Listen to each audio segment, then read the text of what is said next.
आज मैं आपको हिप जॉइंट के बारे में बताने जा रहा हूँ। और हिप जॉइंट की प्रॉब्लम्स को हम दूरबीन की सर्जरी, जिसको हिप आर्थ्रोस्कोपी बोलते हैं, या फिर हिप रिप्लेसमेंट से किस तरह से ठीक कर सकते हैं।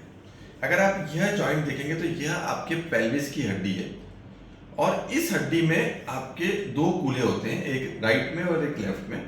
और ये जो एक बॉल एंड सॉकेट तरह का जॉइंट होता है, तो ये जो हड्डी होती है आपकी, ये जांघ की हड्डी होती है, ये इस कूल्हे में इस तरह से फिट होती है। तो यह जो कूल्हे का जॉइंट होता है, ये शरीर का पूरा वजन लेता है। तो यह जो हिस्सा है हमारा, इसको हम सॉकेट बोलते हैं। अब इस सॉकेट में कई तरह की तकलीफें हो सकती हैं, और ये जो गोला होता है इसमें भी कई तरह की तकलीफ हो सकती है। अब अगर हम बात करते हैं कि कम उम्र में आपके कूल्हे में तकलीफ हो रही है, तो आमतौर पे दो तकलीफें सबसे कॉमन हमको देखने को मिलती हैं। उसके अलावा भी और भी कारण है, उसके बारे में बाद में आएंगे। पहला जो कारण होता है वो कूल्हे के अंदर जो ब्लड का संचार होता है वह खत्म हो जाता है, जिसको हमारी भाषा में एवेस्कुलर नेक्रोसिस बोलते हैं। तो यह जो कूल्हे की हड्डी होती है, इस कूल्हे की हड्डी के अंदर जो है खून का बहाव खत्म हो जाता है, जिसके कारण से कूल्हे में दर्द होता है, चलने में लचक आ सकती है, और अगर तकलीफ ज्यादा बढ़ती है तो चलने में मरीज असमर्थ हो सकता है। तो इसको हमारी भाषा में एवेस्कुलर नेक्रोसिस या एवीएन कहते हैं। यह तकलीफ अगर इनिशियल फेज में डायग्नोसिस हो जाए, शुरू में पता लग जाए, तो इसका कोर डिकम्प्रेशन के द्वारा इलाज संभव है।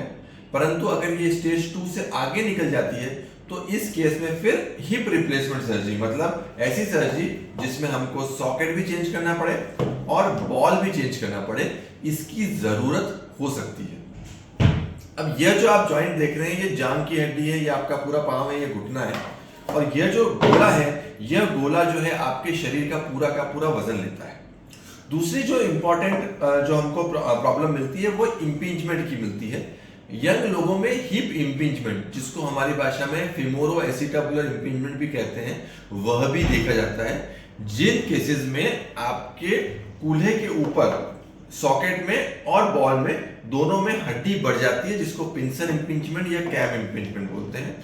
और अगर इस तरह की प्रॉब्लम है, इम्पींचमेंट की प्रॉब्लम है, तो उस तकलीफ को हम दूरबीन की सर्जरी करके, जिसको हिप आर्थ्रोस्कोपी सर्जरी बोलते हैं, वह करके ठीक कर सकते हैं। यह एक स्पेशलाइज्ड सर्जरी है, जिसके लिए हमको कुछ स्पेशल साधनों की, स्पेशल इंस्ट्रूमेंट्स की जरूरत पड़ती है।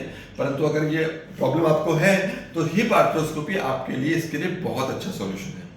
इसके अलावा कई मरीजों में हमें बाहर की तरफ, जो कूल्हे के बाहर की तरफ की स्नायु होती है, इसको फेशियल लेटा बोलते हैं, वहां पर भी सूजन आ सकती है, और जो स्नायु अटैच होते हैं वहां पे, वह भी ब्रेक हो सकते हैं।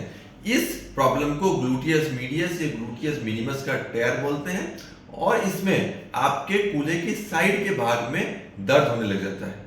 इसको ट्रोकेंट्रिक बर्साइटिस भी बोलते हैं। और साथ ही साथ में अगर इसमें स्नायु में इंजरी है, जैसे ग्लूटियस मीडियस या मिनिमस का टेयर है, तो इसको दूरबीन के माध्यम से टांके लेके हम रिपेयर कर सकते हैं।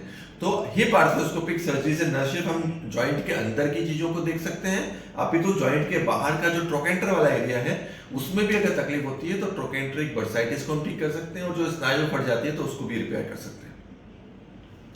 कुछ मरीजों में ये कूल्हे की तकलीफ काफी ज्यादा होती है, उन मरीजों में आर्थ्रोस्कोपी काम नहीं करती है, और उन मरीजों में हमें फिर हिप रिप्लेसमेंट सर्जरी की जरूरत पड़ती है। तो स्टेज 2 से ऊपर एवीएन है, या फिर कूल्हे में किसी भी वजह से आर्थराइटिस है, घिसारा है, और अगर एडवांस स्टेज में है, तो उसमें हिप जॉइंट रिप्लेसमेंट करके हम जो है वो तकलीफ ठीक कर सकते हैं।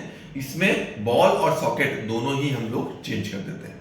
अब हिप रिप्लेसमेंट जो है वो कई तरह के होते हैं। हिप रिप्लेसमेंट जो है उसमें एक सीमेंटेड वैरायटी होती है, जो एक पुरानी तकनीक थी, और एक अनसीमेंटेड वैरायटी होती है।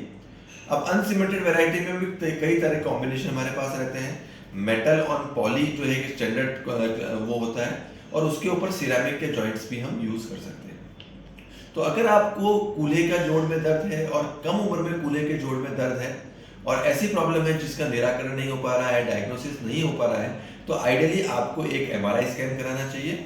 एमआरआई स्कैन से हमें अधिकांश मरीजों में पता लग जाता है कि क्या तकलीफ है, और उसके बाद जैसे मैंने आपको बताया कि आर्थ्रोस्कोपी और आर्थ्रोप्लास्टी, मतलब दूरबीन की सर्जरी और जॉइंट रिप्लेसमेंट की सर्जरी, दो ऐसी तकनीकें हैं जिनके द्वारा हम अधिकांश मरीजों में तकलीफों से आराम दे सकते हैं। अगर आपको इसके संबंध में और कोई भी जानकारी चाहिए, तो आप हमको कमेंट बॉक्स में लिख के भेज सकते हैं।